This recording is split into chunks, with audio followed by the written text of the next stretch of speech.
If you've ever thought about powering your summer house with solar, but got confused by all the technical stuff, this video is for you. Because here's the truth.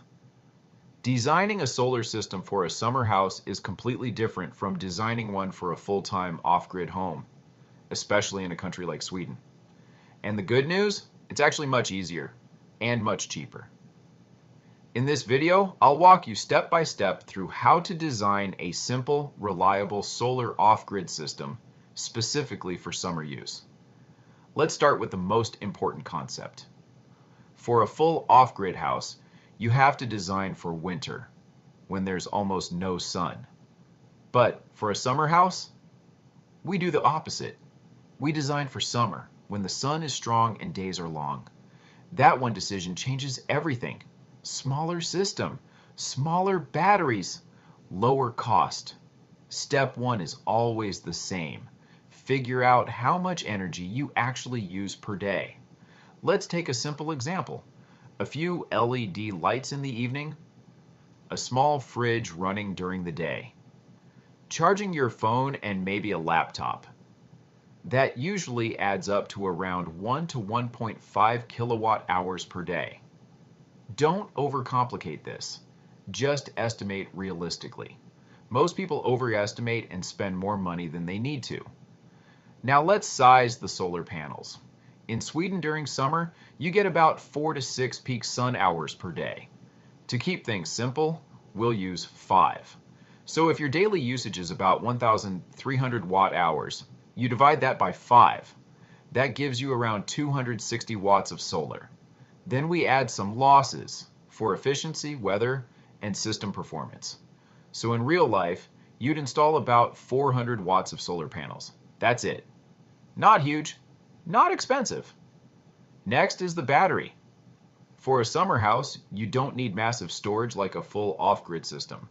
Usually 1 to 2 days of backup is enough. So if you use 1,300 watt hours per day, you'll want around 2,500 watt hours of storage. For a 12-volt system, that's roughly 200 ampere hours. Simple, practical, and cost-effective. Now the inverter. This converts your battery power into normal household electricity. For a small summer setup, your appliances might only use 300 to 500 watts at a time. So a 600 to 1,000 watt inverter is more than enough. No need to go bigger unless you're running heavy equipment. Then we have the charge controller, the brain of the system. It manages power from the solar panels to the battery. For this setup, a 40 amp MPPT controller is a solid choice. MPPT controllers are more efficient and worth it in almost all cases. Here's how everything connects together. Solar panels send power to the charge controller. The controller charges the battery. The battery feeds the inverter. And the inverter powers your appliances. That's your complete system. A few important tips that make a big difference. First, tilt your panels for summer, not winter. You want to capture as much high-angle sunlight as possible. Second, use electricity during the day when the sun is shining. That reduces stress on your battery. Third, don't overspend on huge batteries. For summer use, you just don't need them. And if possible, use energy-efficient or DC appliances. They save a lot of power. Now, quick reality check. This system will not work well in winter. Solar production drops dramatically in Sweden during those months. But that's completely fine because this is a summer house system. If you need winter use, you'd need a totally different design or a backup source like a generator. And that's it. Designing a solar system for a summer house is actually pretty simple once you focus on the right conditions. You don't need a huge system, you just need a smart one.